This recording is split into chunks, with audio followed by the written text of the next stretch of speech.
Bom dia, Riva! Muito bom dia a você, a todos os seus ouvintes, pessoas que acompanham sempre o seu Manhã da Gospel e, obviamente, o nosso momento de reflexão. Sempre uma palavra do coração de Deus para o seu coração. Perguntinha básica, porém essencial. Você já sorriu hoje? Ainda não, né? Por favor, começa agora, porque Jesus te ama. E Ele te ama muito. De uma maneira toda especial. Agora em nossa programação, você vai ouvir, se emocionar e refletir. Está no ar, Momento de Reflexão. Apresentação, Paulo Vaz. Uma palavra do coração de Deus para o seu coração. E eu tenho certeza que essa mensagem vai falar ao seu coração. Essa mensagem foi escrita pelo Dr. Georges Barbet. Ele é um médico francês. Ele diz o seguinte: eu sou um cirurgião e dou aulas há algum tempo. Por 13 anos vivi em companhia de cadáveres e durante a minha carreira estudei anatomia a fundo.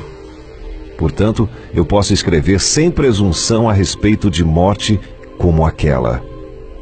Jesus entrou em agonia no Getsêmani e seu suor tornou-se como gotas de sangue a escorrer pela terra. O único evangelista que relata o fato é um médico, Lucas, e o faz com a decisão de um clínico. O suar sangue, ou hematidrose, é um fenômeno raríssimo. É produzido em condições excepcionais. Para provocá-lo, é necessário uma fraqueza física, acompanhada de um abatimento moral violento, causado por uma profunda emoção, por um profundo medo. Se você pode, para um pouquinho o que você está fazendo. A Gospel FM tem uma mensagem do coração de Deus para o seu coração.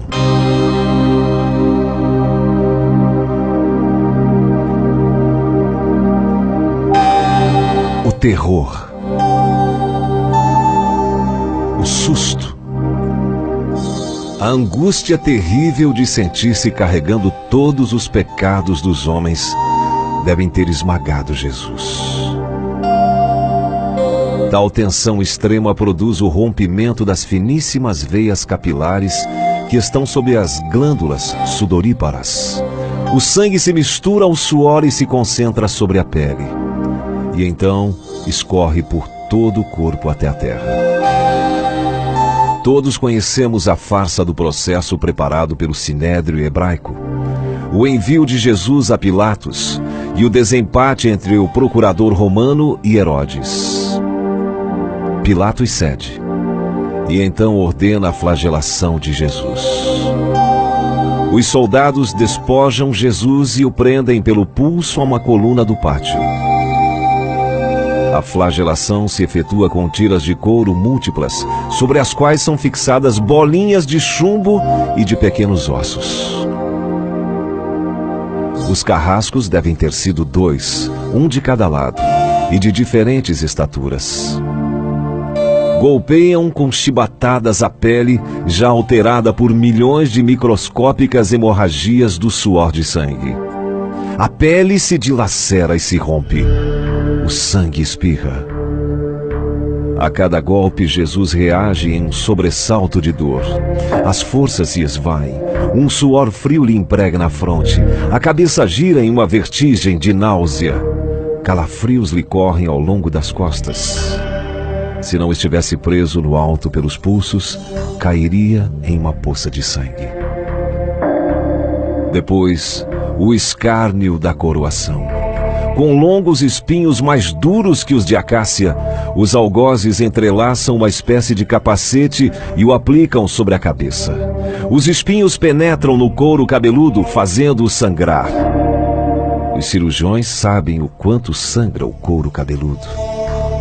Pilatos, depois de ter mostrado aquele homem dilacerado à multidão feroz, o entrega para ser crucificado. Colocam sobre os ombros de Jesus o grande braço horizontal da cruz. Pesa uns 50 quilos. A estaca vertical já está plantada sobre o Calvário. Jesus caminha com os pés descalços pelas ruas de terreno irregular, cheias de pedregulhos. Os soldados o puxam com as cordas. O percurso é de cerca de 600 metros. Jesus, fatigado, arrasta um pé após o outro. Frequentemente cai sobre os joelhos. E os ombros de Jesus estão cobertos de chagas. Quando ele cai por terra, a viga lhe escapa, escorrega e lhe esfola o dorso. Sobre o Calvário tem início a crucificação. Os carrascos despojam o condenado, mas a sua túnica está colada nas chagas e tirá-la produz dor atroz. Quem já tirou uma atadura de gaze de uma grande ferida percebe do que se trata. Cada fio de tecido adere à carne viva. Ao levarem a túnica, se laceram as terminações nervosas postas em descoberto pelas chagas. Os carrascos dão um puxão violento. Há um risco de toda aquela dor provocar uma síncope, mas ainda não é o fim. O sangue começa a escorrer. Jesus é deitado de costas. As suas chagas se incrustam de pó e de pedregulhos. Depositam-no sobre o braço horizontal da cruz. Os algozes tomam as medidas. Com uma broca, é feito um furo na madeira para facilitar a penetração dos pregos. Os carrascos pegam um prego, um longo prego pontudo e quadrado, apoiam-no sobre o pulso de Jesus. Com um golpe certeiro de martelo o plantam e o rebatem sobre a madeira. Jesus deve ter contraído o rosto assustadoramente. O nervo mediano foi lesado. Pode-se imaginar aquilo que Jesus deve ter provado.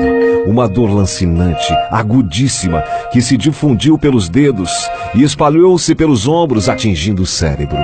A dor mais insuportável que um homem pode provar. Ou seja, aquela produzida pela lesão dos grandes troncos nervosos, provoca uma síncope e faz perder a consciência. Mas em Jesus, não. O nervo é destruído só em parte. A lesão do tronco nervoso permanece em contato com o prego. Quando o corpo for suspenso na cruz, o nervo se esticará fortemente, como uma corda de violino esticada sobre a cravelha. A cada solavanco, a cada movimento, vibrará despertando dores dilacerantes. Um suplício que durará 3 horas. O carrasco e seu ajudante empunham a extremidade da trava, elevam Jesus, colocando-o primeiro sentado e depois em pé.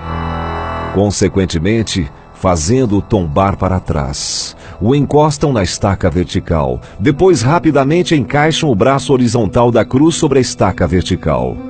Os ombros da vítima esfregam dolorosamente sobre a madeira áspera. As pontas cortantes da grande coroa de espinhos penetram o crânio. A cabeça de Jesus inclina-se para a frente, uma vez que o diâmetro da coroa o impede de apoiar-se na madeira. Cada vez que Jesus levanta a cabeça, recomeçam pontadas agudas de dor. Pregam-lhe os pés. Ao meio-dia, Jesus tem sede. Ele não bebeu desde a tarde anterior. Seu corpo é uma máscara de sangue. A boca está semiaberta e o lábio inferior começa a pender. A garganta, seca, lhe queima, mas ele não pode engolir. Ele tem sede. Um soldado lhe estende sobre a ponta de uma vara uma esponja embebida em bebida ácida, em uso entre os militares da época. Tudo aquilo é uma tortura atroz. Um estranho fenômeno se produz no corpo de Jesus. Os músculos dos braços se enrijecem em uma contração que vai se acentuando. Os deltoides, os bíceps esticados e levantados, os dedos se curvam. É como acontece a alguém ferido de tétano. Há isto que os médicos chamam tetania, quando os sintomas se generalizam. Os músculos do abdômen se enrijecem em ondas imóveis. Em seguida, aqueles entre as costelas, os do pescoço e os respiratórios. A respiração se faz pouco a pouco mais curta. O ar entra com um sibilo, mas não consegue mais sair. Jesus respira com o ápice dos pulmões. tem sede de ar, como um asmático em plena crise. Seu rosto pálido começa pouco a pouco a se tornar vermelho, depois se transforma num violeta purpúreo e enfim cianítico. Jesus é envolvido pela asfixia.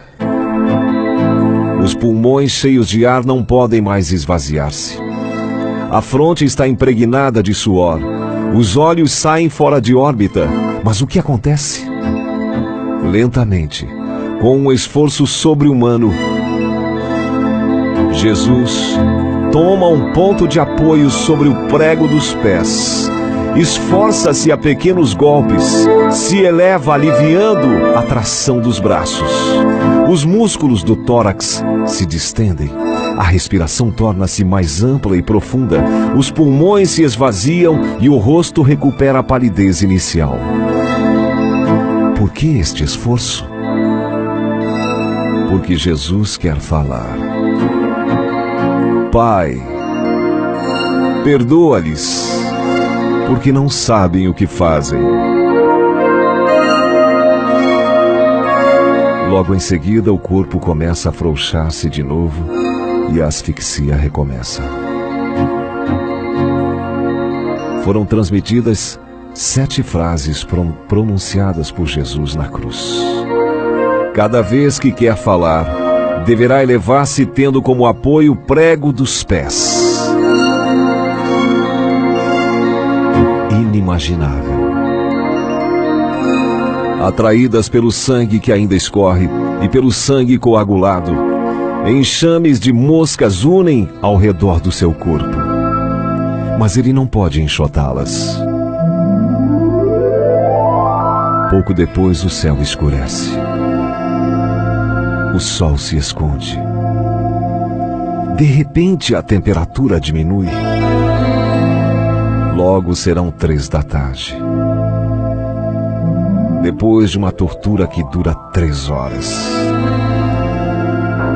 Todas as suas dores, a sede, as cãibras, a asfixia, o latejar dos nervos medianos lhe arrancam um lamento. Meu Deus! Ah, meu Deus! Por que me abandonastes?